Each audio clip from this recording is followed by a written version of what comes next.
we all wear a lot of hats, right? That's a thing that we say. If you are an independent game developer, I feel like you are contractually obligated to say it at least once. It is a truism in indie games. We have less, so we need to do more. We wear a lot of hats. I have worn a lot of hats, and they got heavy, and they hurt quite a bit. That's how I like to introduce myself. My name is Jon Remedios. I'm a game designer and developer from Toronto, Canada. I've been working in video games for just over 9 years. I went independent in 2015 when I founded my studio, Actual Humans. The first game from Actual Humans is called Shoot Shoot Megapack. It is a modular, minimalist party game about rules, friendship, and shooting. Like I said, it is the only commercial game I've released independently, so surprise, surprise, I goofed up a whole bunch. It went way over schedule. It did not hit its sales targets. It's not on all the platforms it should be. The name is a bit of a hard sell, and it doesn't stand out. However, it did have its fair share of successes. It's a good animation. It met its design goals, like literally every single one that I set out to hit. I built a number of professional and personal relationships because of this game, and I think it looks and feels quite nice. But most importantly, to me, it found its audience. So these are teens. In case you are unfamiliar, when I showed SSMP for the first time publicly in the mega booth at PAX Prime 2015, before it was even PAX West, these three fine folks came and played the demo literally every single day, at least once. And then they did it again when I showed in 2016, and when the game was in the PAX 10 in 2017, even though we had already released. In 2018, I was just at PAX hanging out, and so we became buds. When I launched SSMP, they bought the game day one, put it on a laptop, and brought it to school, and played it with their friends over lunch throughout the school year. They're all in college now. I don't know if they're still gonna do this with their fun college friends. Hopefully they will, but in my mind, this is what success looks like. However, the way I made SSMP is not a story of success. The game was not built sustainably, and by that I mean the mental and emotional costs of its development would not have been worth it, even if it had been some raging commercial success.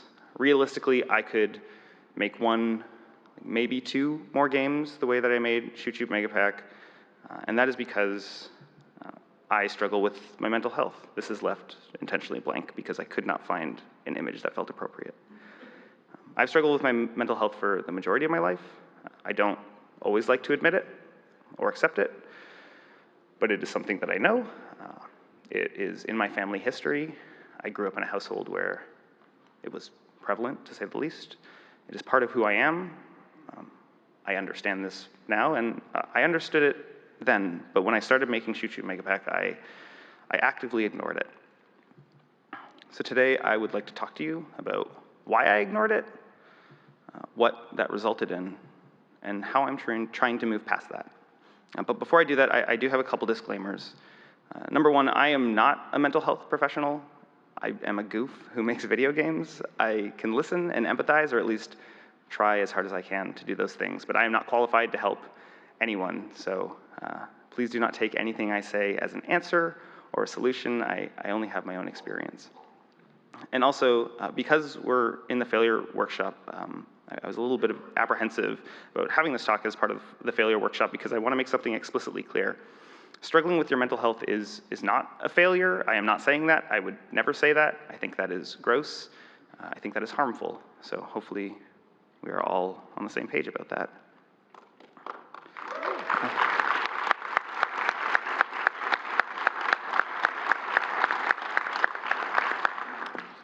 Thank you. I do have a lot more slides, though. Okay, so let's dig into why. So I started my first game job in 2009. I cut my teeth making casual games for a variety of studios across Toronto. I was launching games on things like Big Fish and other casual digital download portals, Facebook, and a lot of App Store work, which is not surprising. And I'm extremely grateful for this chunk of my career. I learned a lot, helped me pay off my student debt, which was huge. But that was not why I got into the industry, right? Ever since I started making games, I wanted to do one thing. I wanted to make games the way I wanted to make them. I wanted to make them independently. And the context of 2008, 2009 really only bolstered that desire. This is definitely not news to most of you, I'm sure, but in case it is, here's a little quick refresher history lesson. Things like digital distribution on consoles and early App Store, Flash game portals being a thing that existed, and Steam actually developing a user base created this weird perfect storm for a new generation of indie games to reach more people. And as the audience grew, we developed a narrative. We celebrated these games for being fresh, personal alternatives to the increasingly cold, corporate, quote-unquote, traditional game industry, and part of that celebration involved highlighting individuals, often white dudes, as the sole creative forces responsible for these passion projects.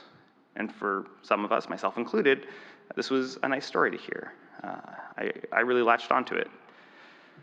And this isn't surprising. We have a long history of idolizing lone geniuses, often white dudes again. We see it in our fiction, we see it in our businesses, we see it in our video games. So when I was lucky enough to start making games independently, this is really what I was aspiring to, whether or not I would admit it or not. But by mythologizing this image of the lone game developer and holding this ideal above everything else is what I think is the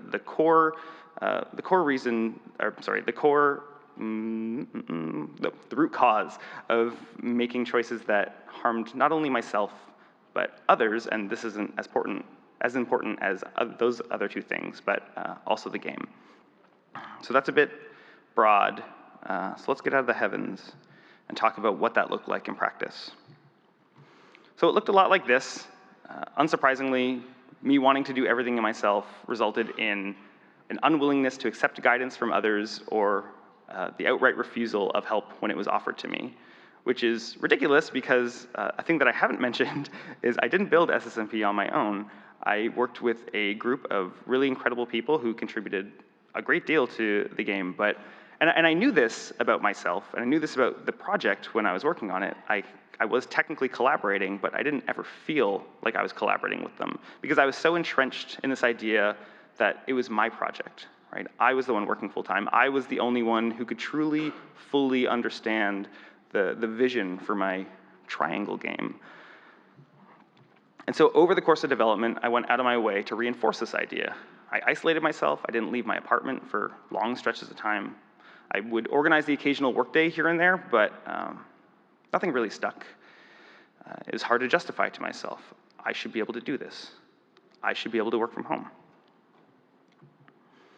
I also withdrew virtually. I would quietly just work on things without telling anyone what I was doing or why it needed to get done. And then I would pop up and say, hey, here's all this stuff I've done, barfing out way more information than anyone needed, wanted, or could reasonably understand, which only made me feel like I could not be understood even more.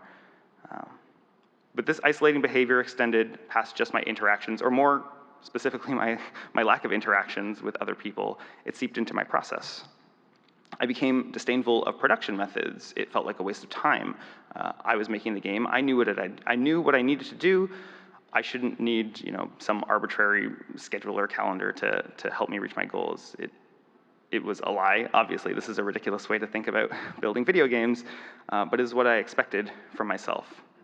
But it wasn't real, because in reality, the combination of these behaviors left me feeling alone, with no sense of direction, and I was ashamed, which made me withdraw even more, which made that feeling stronger, until I didn't know where I was or what I was trying to do.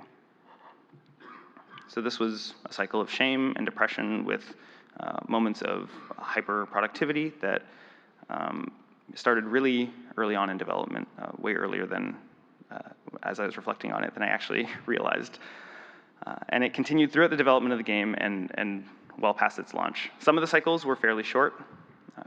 They only lasted about a few days, and some of them went much longer than that. At its worst, I was not eating or bathing or brushing my teeth or shaving. Some days, just getting from my bed to the couch was a good day. I'd seen this in myself before, right? I knew what this was. But I thought, this should be different. right? I should be different because I am doing the thing that I wanted to do. I am doing the thing that I love, and the fact that it wasn't loving me back made me feel weak, and it made me feel lazy, and it made me feel worthless. And I'm not saying that there's anything wrong with aspiring to become something, but when you're too focused on the things that you lack, on the things that you are not, it becomes really easy to lose track of everything else. And that's what happened to me. And yeah, I shipped the game, sure. But what about the next one? Or the one after that, or the one after that? Like, how many times do I have to go through this before I can't do it anymore, before it severely hurts me? I don't know, and I don't really want to find out. Which brings us to how I'm trying to move past this. I am trying to improve my process and my relationship with my work into something that is a little bit healthier. This is not all-encompassing. This is a very small slice of the things that I'm doing. Obviously, this takes place within a much broader treatment plan for myself. Like I said, I'm not trying to give anyone advice, and I wanted to keep this fairly work-centric, so just please keep that in mind. So I've tried making a habit of asking for and accepting help from others. It's not something that comes naturally to me, but building it into my life is something that I've found quite beneficial. For example, I help organize just a small peer group of game developers. It's not mental health focused, but we just get together and we talk about stuff, both good and bad. And the point of it is, we're just trying to make space for one another, trying to make time for each other. I'm really just trying to say these things out loud. I've also been really conscious of my physical environment and its impact on me. Keeping in line with asking others for help, I reached out to an old boss of mine who offered me a desk at a studio, and I go there a few days a week, which is great if I need just a change of environment or to be around other human beings. I also brought on collaborators for my next project extremely early because I do not want it to be mine. I want it to be ours. I'm still guiding the project, but the process is a lot more conversational. We give each other feedback constantly, and who has final say is really dependent on the context. Obviously, it's way too early to say whether or not this is successful or will be successful, but I already think that the game is, at least the process is markedly better for it. And finally, I've been trying to mend my relationship with production methodologies. I have found something that is manageable, relatively lightweight, and works for me. It's beyond the scope of this talk, but I'm hopefully going to write something about that soon. The thing that's really important to keep in mind, if you are someone who is resentful of production, like I don't know that it's that uncommon for smaller indies, is that it doesn't necessarily need to just be a thing that you're using to make the game. It helps cut out ambiguity and anxiety and just give you a clearer picture when you're in the middle of development and who knows how you're ever going to make this goddamn thing. But I will say one of the things that my personal methodology does not have is Gantt charts, because they're the bad thing. They suck.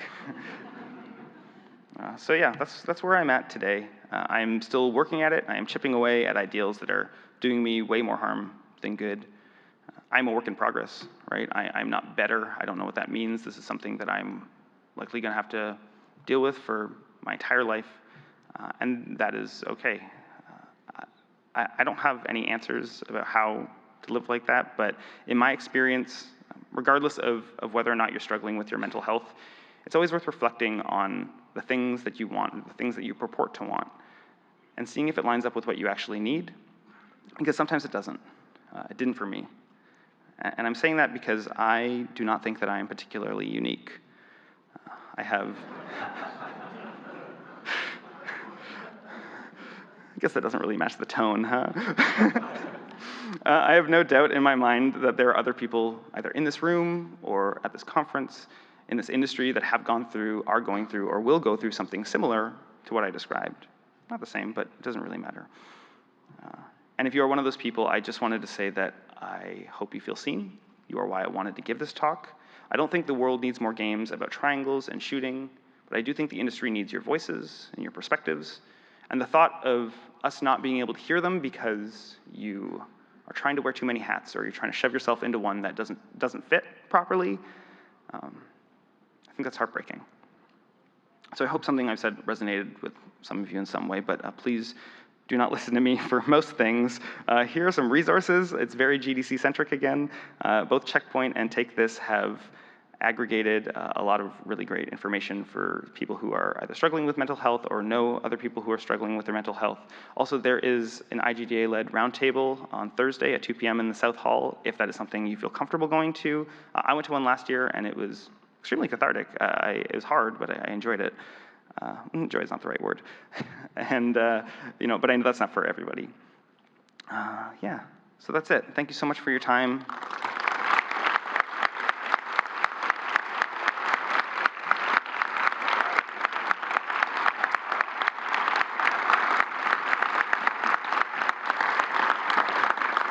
Thanks. There's my contact information if you want. Bye. My name is Juan. I'm 26 years old, and I'm the co-founder, creative director, and business person at a small indie studio based in Spain. It's called Team Gotham. First of all, I want to say thank you for having me here. It's pretty much an honor for me. And second, I want to apologize if I made mistakes during my talk. English is not my first language, so I know I made mistakes. So yeah, apologize for that.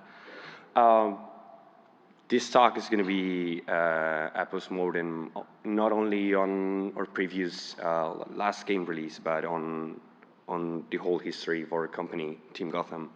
And it's going to be a story about making loads of mistakes that led us to make desperate decisions, that led us to loads of anxiety and sleepless nights in the past few months. As this is pretty raw, still is pretty recent, I expect this talk, like me being here, to be kind of therapy to get some closure about all these recent events, and also help, of course, others that may be in a similar situation, hopefully. So the story begins when we founded the studio, Team Gotham, back in 2013. We were starting at university, and we were making mobile games, prototypes, and we quickly jumped into PC development with a game called The Guest, which is a first-person exploration game, a really humble, classic thing, somewhere between Gone Home and The Room, if you may. And yeah, so did we know what we were doing back then? Kind of yes, because we knew how to do 3D modeling, we knew how to do programming, we knew basics on design, so development was covered, but hell no. Like, when we finished college, university, we didn't know anything about the industry. We didn't know how to get the game noticed, and we were trying everything to make that happen. We were trying to send out press releases, going to events, pitch to publishers, all these things that weren't working at all. So we got into this sense of desperation, and we collapsed. So we say, oh, hey, a publisher might help us, right? Like, people say publisher can help, so that may be a good idea. After all this process of desperation where we collapsed, we traveled to many events back in Europe, and we landed a publisher in a moment of huge desperation. It was like the last resource we had, because we didn't have like real resources. We didn't have any money or savings. We were just students. So landing a publisher in this situation was a good thing and a bad thing. So being desperate is the feeling of showing a hopeless sense that the situation is so bad that it's like impossible to deal with, and also a great need or desire for something. I would say that we had mixed feeling between these two definitions of the word, and yeah, this whole situation led us to this desperate decision number one, which was signing a good deal in the short term with this publisher, but it was bad in the long run for us.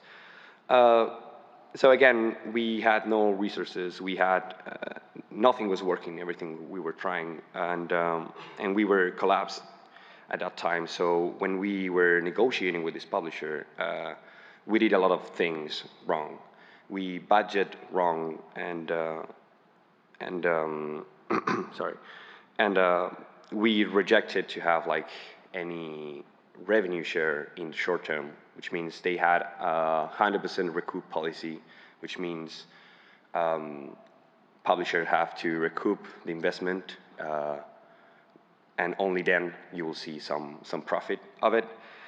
It was good in the short term because it was going to allow us to do things immediately, and build a studio properly, hire some people, stuff like that. But this feeling of being anxious about getting money, like it wasn't greed, I would say, but we were students and we wanted to like build a thing properly. So this anxious feeling and didn't allow us to like sit back and relax and take a look at things and ask people that were like more experienced than us and just stop thinking. So we were anxious, we ran into the deal and we signed the deal.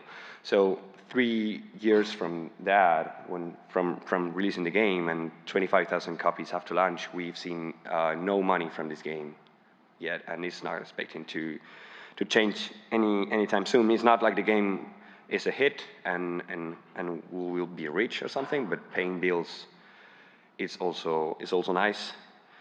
But yeah, that's how we feel now. But back then was like, hey, who cares? Like, a game didn't work out that well, but we have plenty of money in the bank. Let's make a new game, whatever. So we wanted to overlap the ending of the production of the guest with a new game, with a new pre-production of the game. And we asked ourselves, like, shouldn't we take a break before that? I mean, we've been making this game for 2 years, and it should be nice to have a break and just stay away from things from some time. But at that time, money blinded us badly, and we were basically slaves of this money. We were thinking time equals money, and vacation equals nonsense, which is absolutely wrong. And that had really like bad consequences after that. But we didn't allow ourselves to stop at this point because money was running out. So we started the production of our last games called Solo, which is introspective puzzle adventure about love relationships and how love affect our everyday life. And what happened since 6 months into development? We spent $45,000 into a vertical slice, which was kind of like the half of the budget we have. And the game was absolute shit. The game was boring. It's like doing homework. So, wow, why did this happen? Because communication was inexistent, was really poor. We were burned out. We never stopped to, as I say, sit back and think about things. We were continuously doing things with this anxious feeling of money's running out, we have to do stuff. So yeah, I remember one day I came to the studio and I asked people, like, how do you feel about the game? And no one was happy about it, but we never like talked about it before. So yeah, it was too late. We needed to shift directions now. New design, a new like business plan, but money was running out for real. We spent half of what we had. There was no time at all, and we already like pitched publishers, and they of course rejected that trash game we had. So this situation again, this anxious situation of desperation, of collapsing again, led us to the desperate decision number 2, which was making a crowdfunding campaign. We were super scared about a crowdfunding campaign, but we had no other option to get money ASAP. So we we approached Fig, which is a crowdfunding, crowd investment platform, and they shared the vision of the game. We were excited about it, so that was great. But we were still really afraid of doing a crowdfunding campaign, so we budget the campaign way below of what we needed because we were scared about not getting to the goal. That would let us almost no money left for marketing and PR actions. One thing also is that during the campaign, in the middle of it, we got stuck. Like, money was not rising and the goal was approaching. So Fig came out with a kind of a solution. He brought an investor, and guess what? Investor wanted 100% recoup policy again. So 1 year after launch, again, we have seen no money from game sales, and it's not expected to change anytime soon. It's important to understand that we took these decisions thinking that we're the best for the studio at that time, and that was the only options we had all the time. And well, it's not only that, it's not only about these deals, but it's also the gap. You know the industry is bad, it's really hard to get your game on Steam, blah, blah, blah, but you never expect your game to be that bad. Press is talking great about your game, but no one's buying it. So that's also something like that emotionally, it's on you. So the thing is, the abusive, like 100% recoup deals killed us in some way and maybe killing other people, all the studios. We have no money in the bank left in the company account, so all the expenses are out of the pockets, like being here or going there. And like the games we made wasn't like huge hits, but still we'll be paying some bills, which is nice. I often asked myself if we would be at the same point if that first desperate deal hadn't been that desperate. And honestly, I think yes, because I mean, this talk is not a rant on publishers or 100% recoup deals, which I think they suck. It's more a rant on us. It's talking out loud about all the stuff we made wrong, which is a bunch. Like I said, we budget things wrong, we scope things wrong, we didn't communicate, which is like the most important thing that we didn't do. I think a good producer is not only the one who is delivering the game on time, he's also the one who has like a human approach to the people and a sensitive approach to the people who's working with, and before asking how's work, asking how do you feel, how's life, are you okay, all that things. And that's the lesson I learned, and I'm trying to apply in my everyday life, not only in games, but with friends and family. So I think now life would be the same, because also we were making games that maybe no one wanted to buy. So it's good at acknowledging that the desperate deals are only like the turning points of the story, but our mistakes is what led us to those points. So right now, we have made no money from game sales since 2013. We have made huge mistakes out of huge desperation that led us to sign bad deals for us. We lost one partner and one employee in the last year. Now I doubt constantly of my capacities to be even talking here at GDC. I've been like unhappy, suffering anxiety, uncomfortable with myself since Solo came out last year. I don't play games anymore. I actually hate games right now. I'm struggling with game dev a lot. I'm trying to park game dev for a while in my life, and we're trying to keep Team Gotham afloat, the company, but I'm not really sure if it's even worth it anymore. So I'm not sure if I'm surviving failure, but I hope like this talk might help you guys if anyone is in a similar situation. I hope not, but I really hope it helps. So yeah, I love you and thank you.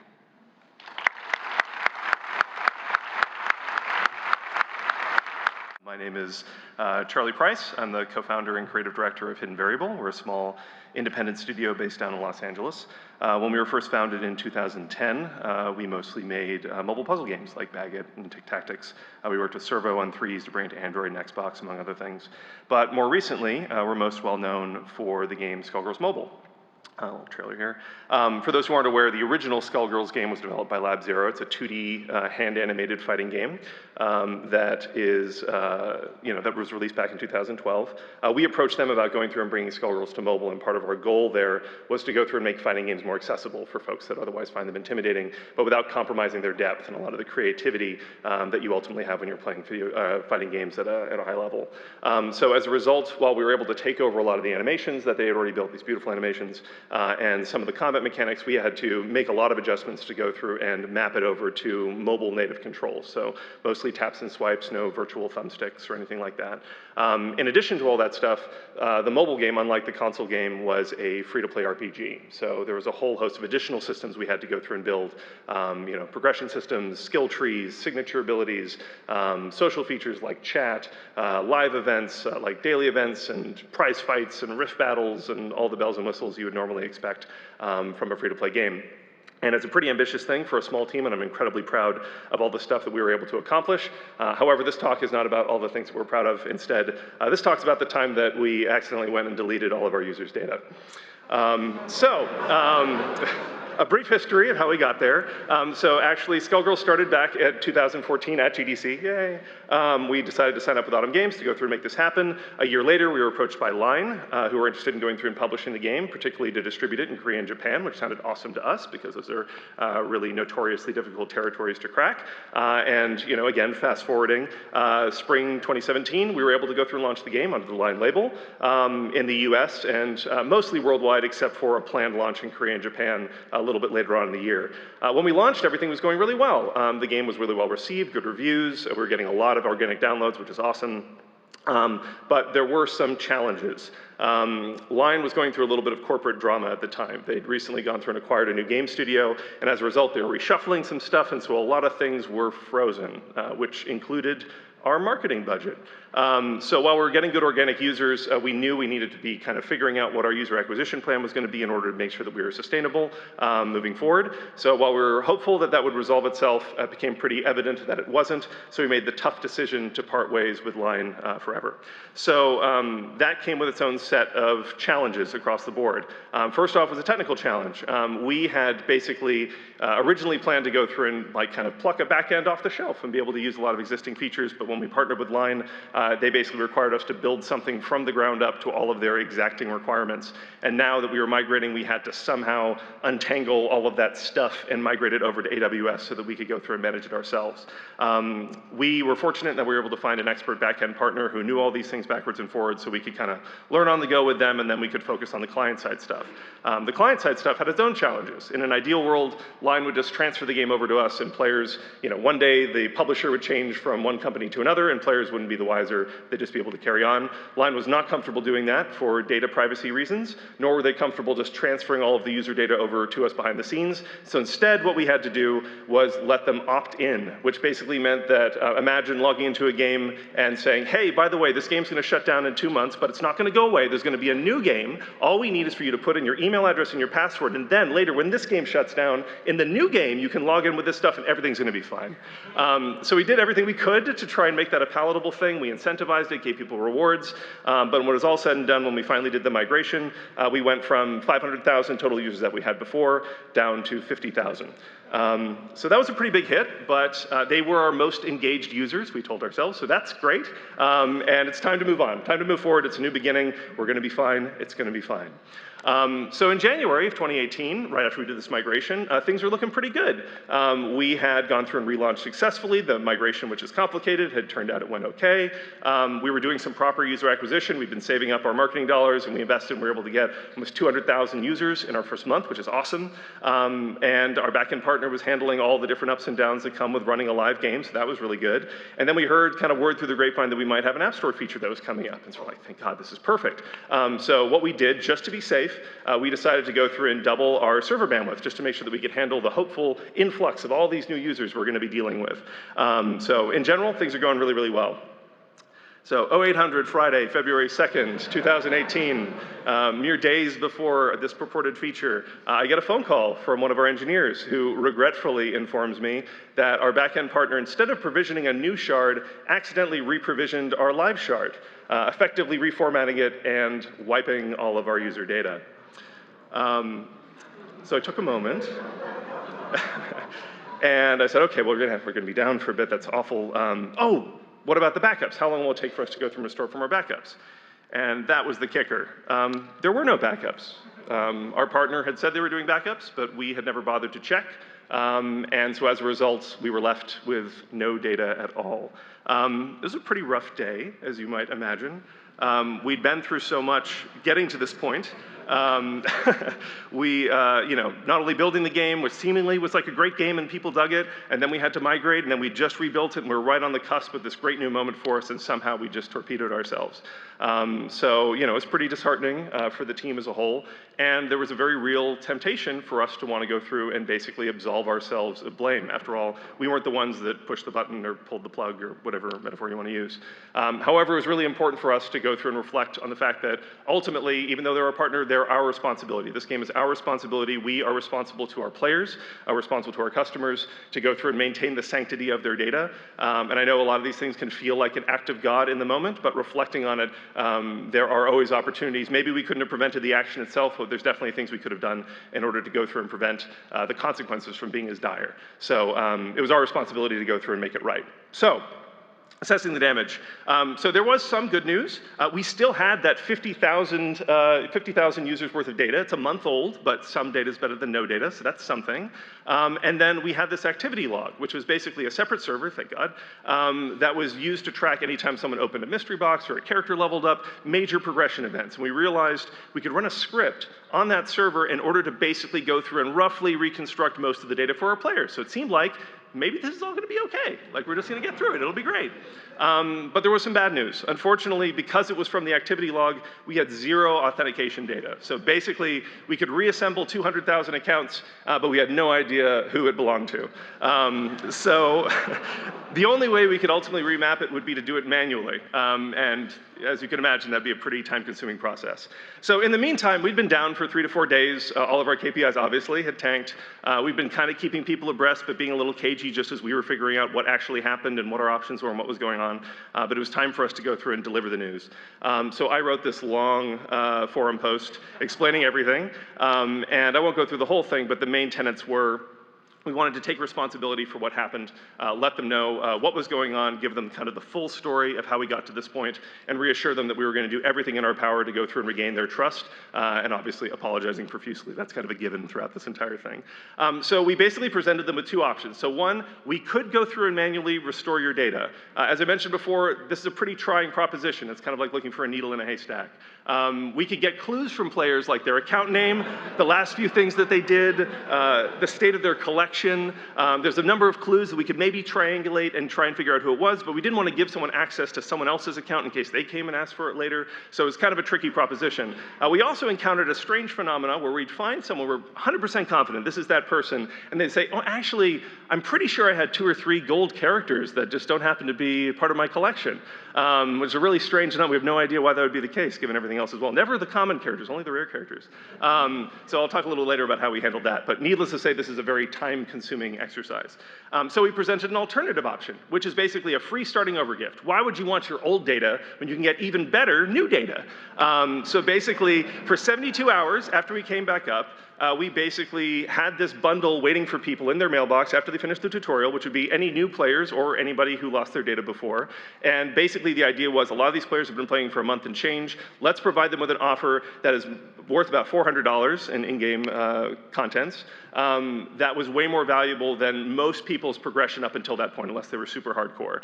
Because we knew we couldn't go through and handle 200,000 users worth of data. Hopefully a bunch of people would just go through and take it and run. The idea here was that we were comfortable sacrificing revenue for retention. We wanted to make sure that at least players would stick around and maybe one day they'll trust us enough again to spend money in our game. So during this period, right after I made that post, almost overnight, we had over 2,000 requests that came in. Normally, we have one person that does customer service part-time, but this go around, everybody stopped what they were doing in the company across multiple projects, disciplines. Everybody was doing customer service. You're an artist, an engineer, producer, it doesn't matter. You're either in Freshdesk talking to irate customers, or you were going through and trying to find their data in the database. And in a strange way, this was actually like a great bonding experience for us as a group. Obviously, we just suffered this shared trauma, which brought us together in a strange way. But for the first time, we're an ambitious studio working on multiple things. This was actually the first time that literally every single person at the studio was doing the exact same thing. Being able to go through and see customers that were very upset, and then hopefully by the end of the process, ultimately be satisfied. When it was all said and done, we manually resolved over 3,500 requests from people, which is good. That means a lot of people took the free bundle instead of going through and reaching out to us. But ultimately, even though we tried to front load it, it took us months to fully work through all of these requests. So despite all of this stuff, there were still people who weren't happy. You can't please everyone. So lots of colorful comments on the forums and in mails and in reviews and whatnot. And frankly, they had every right to be upset. We kind of broke the fundamental covenant of we will take care of your data. So while we were doing everything in our power to try and help folks, you can't make everybody happy. Thankfully, there were a lot of people that saw things another way.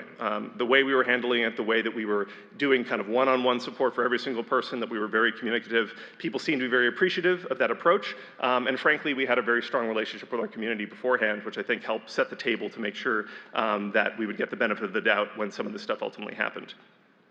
So in terms of consequences, as I mentioned before, all of our KPIs dropped to nothing. We had no idea what to expect when the game went live again. We were presuming that our revenue was going to go through and take a big hit. Maybe some people would eventually go through and come back, but again, we didn't really know what to expect.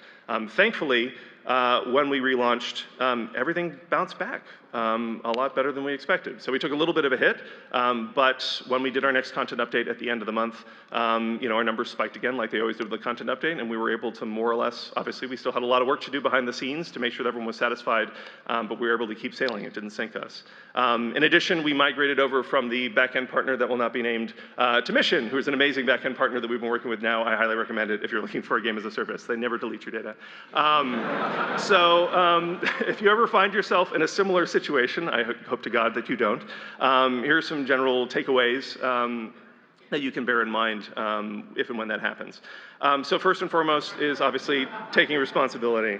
I did not mention the name of the other company that we worked with because ultimately it was our responsibility to deal with this. It was our responsibility to test their work. Our customers don't care who ultimately did the actual action. It's on us as developers to maintain the sanctity of our environment and their data and everything else as well. But it's also important to make sure that you keep your chin up.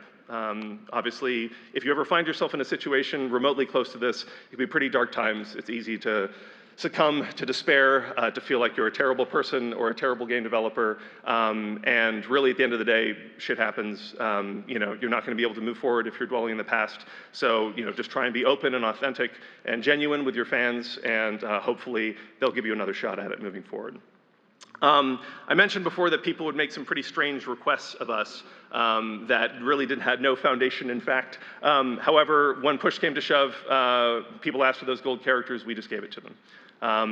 This was for a number of reasons. One, it was the fastest way to deal with the situation. As I mentioned, we had thousands of requests that were coming in, and the longer it took for us to go through and respond to one user and satisfy their needs, there were dozens of other users that were still waiting for a response. We need to move through it quickly. It was also because we trusted them, even if we didn't always trust them. But they deserved it in part because we owed it to them. We're the ones that have made the mistake. We need to give them the benefit of the doubt, and frankly, anything we do to go through and make them happy, the better off we'll ultimately be. A lot of this aligns with kind of some of the exploitable customer service policies with like companies like Costco and Nordstrom, kind of famously, that we try to go through and adopt as well as part of this. And even if you just look at it from a purely pragmatic perspective, while it may seem like players are kind of exploiting you for free stuff, another way to look at it is this is a very low-cost investment in retention of our highest value users. If they're going to be happy and they're going to go through and stick around, giving them a few free things that they clearly covet early on really isn't going to move the needle that much in the long term. It's much more valuable to have these people stick around for the long haul. I mentioned that we have a really strong relationship with our community. My in-game handle is Mighty Zug, and whenever I start typing in Discord, someone invariably posts this image. We're always doing like little AMAs and whatnot with our fans in the forums, on Discord, in our in-game chat, and so we all actively play the game. We don't play the game with like god-level accounts. Some of us are high-level, some of us are mid-level, but as a result, people see us in prize fights and other in-game events, and as a result, you know, the community really knows who we are as people. They see us as accessible and relatable, as opposed to just representatives of a faceless entity, which I think really helped. We're also very transparent about our gameplay and business decisions. Whenever we need to go through and make changes, we always post our rationale on the forum. If we need to go through and change the way we're distributing content in order to increase revenue so we can reinvest it in the game, we tell them, hey, we're doing this so we can increase revenue so we can reinvest it in the game. And generally, our fans are very receptive to that. We also respond to every single user review that we get, good or bad. It's important to remember that your community is not just your most hardcore players that are in your Discord. They're anyone who's ultimately reaching out to you, and your review board is a public-facing forum where people can see who you are and how you engage with your fans. Last but not least, being open, honest, and empathetic. Beyond just regular updates with folks, as I mentioned before, when you have people reaching out to you with extremely irate, profanity-laden emails, it's important to remember that empathy begets empathy. This is an example of some of the language that we would go through and use when talking with folks. We understand that you're upset, we would be too, putting ourselves in their shoes and showing that we're real people on the other end. And you'd be surprised at how many people that started with just completely dark, utter vitriol, by the time the entire process was over, they were apologizing for their past behavior in the first email, even though they had every right to be upset. Obviously, building your faction with your community in advance really goes a long way before the crisis occurs to make sure that you can ultimately weather the storm. So in conclusion, if you ever want to bring your team together and galvanize the support of your player base, simply delete everybody's data. It works every time. Thank you, guys.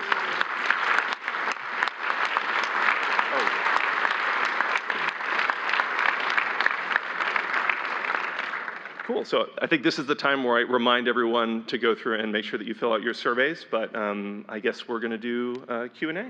So either we'll all come up here, you guys are welcome to approach the various mics, and either we'll approach the podium or these mics will turn on, or we'll figure it out, it'll be great. Just make sure when you ask your question, say the name of whomever it is you're asking it to, Jon, Juan, and Charlie, so. If anyone approaches the mic. Oh, yeah. I guess if there's not a, yeah, exactly. Cool. Hey, Jon. Yeah, go for it. I got a question for you, Jon. For me? Yeah. So my name's Jack. No. I'm not actually in the game industry, just a third-party guy here. Okay. As somebody that's usually blind to some of the things you described today, what's advice you could give somebody like me in the crowd to help somebody like that? I feel like that is, that's a good question. Thank you. So for anyone who didn't hear, for people who who are somewhat blind to mental health issues, or I think this is probably even more broadly applicable to just issues that you may not see, what advice do I have to, I don't know, be understanding and comforting for those people? Yeah, I think that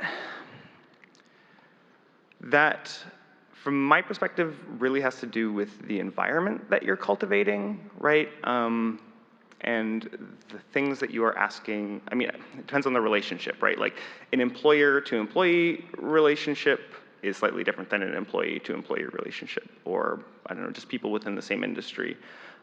Listening for people who are willing to talk about it is an extremely important thing, and listening in a way that is not necessarily like you trying to give a solution to someone else, or you trying to, I don't know, help them in some way. Sometimes you just need to sit back and hear the things that people want you to say, or people want to say to you.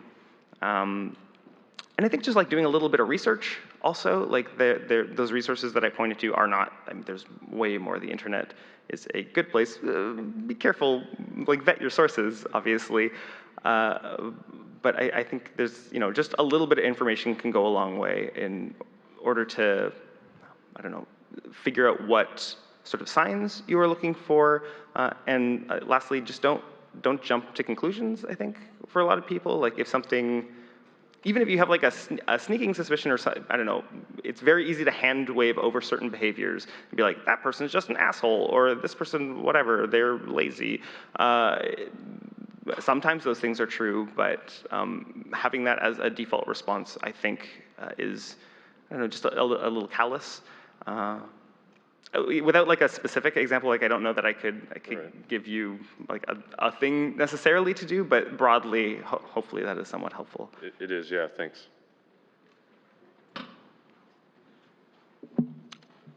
Hi, my name is Tote, and I guess I have something of a comment that, you know, any of you might like to elaborate on. So I founded my first company in '97, and I'm horribly old, so you can imagine how many mistakes I've made. And for me, I never learned from them. That's the problem. But I've been able to handle them in one way. It's trying to go for TTM, time to mistake, as short as possible.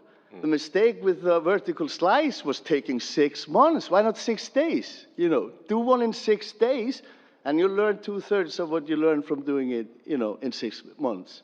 So that's I have a plaque. Let's make spectacular mistakes, you know. Make big ones and make them fast. That would be, yeah, that's my comment. You know, elaborate. Yeah. Bravo to that. Oh, and hey, and by the way, this is a session like nothing I've been to at GTC, and I love it, guys. You're brave. So thank you.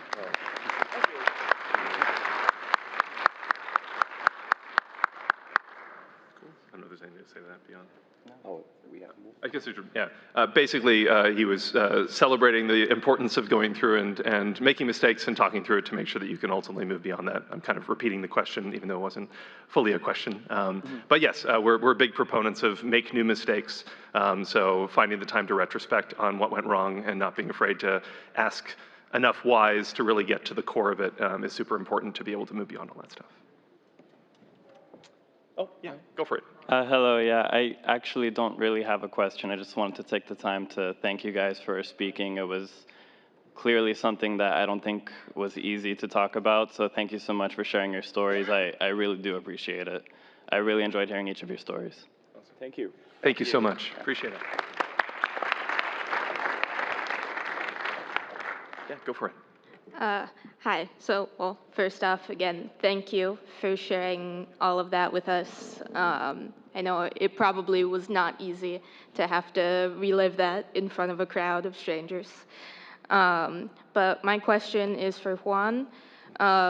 You mentioned that you and your teammates were just coming out of university and you hadn't really learned about what the industry was like in order to, you know, be able to survive what came next better. What would you suggest that maybe we can do to learn about that stuff before going into a big venture? Yeah, I think I would do what I would do now is just go and email people that I know that have some experience in the past. Thinking in Spain, we don't have like this huge industry. We don't have we have like a huge community, but it's basically people like, not like me, maybe more successful, but it's really starting to kick off now. So back in 2013, 2014, reaching out to people wasn't that easy as it is now. But again, I think if I were a student today, I will go and just bother people that might have some experience that I of course don't have yet. Because in university, I think it's not really possible to teach how the industry is in some way. So yeah, I would say just go and bother some people in the GDC or whatever. Thank you. Yeah, go for it. Hey, this one's for Charlie. Yeah. Out of curiosity, how did the IP holders actually react, if at all?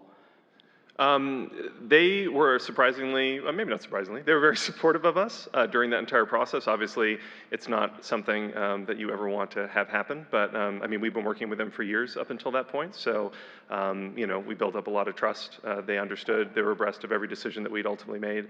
The most important thing was for us to go through and try and recover in the long haul as best we ultimately could. There's obviously a big investment that we'd all gone through and made in the game, so that was always our angle from the get-go. So we presented our plan to them, and they supported it 100%. So. All right, thank you. No worries, thank you. Hi, this one's for Jon, I think.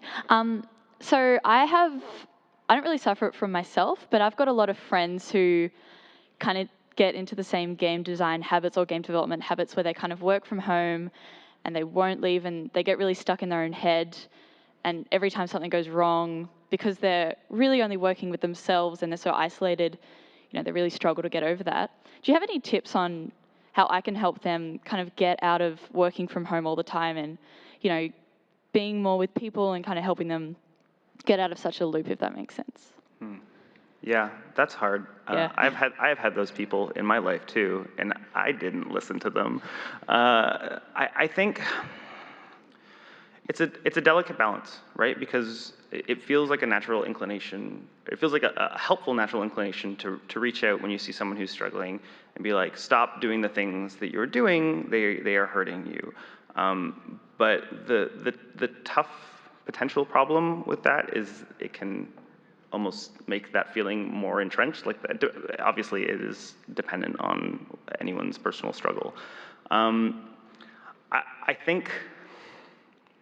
I don't know, you can make suggestions, but I wouldn't necessarily push it and like pose things in a way like, hey, why don't you come join me here and we'll have a work day or something a little bit more passive that allows them to still have some agency without feeling like they're being pulled along or they are, I don't know. I feel very apprehensive about actually giving you any concrete example because again, I don't know. I'm not the guy to do that.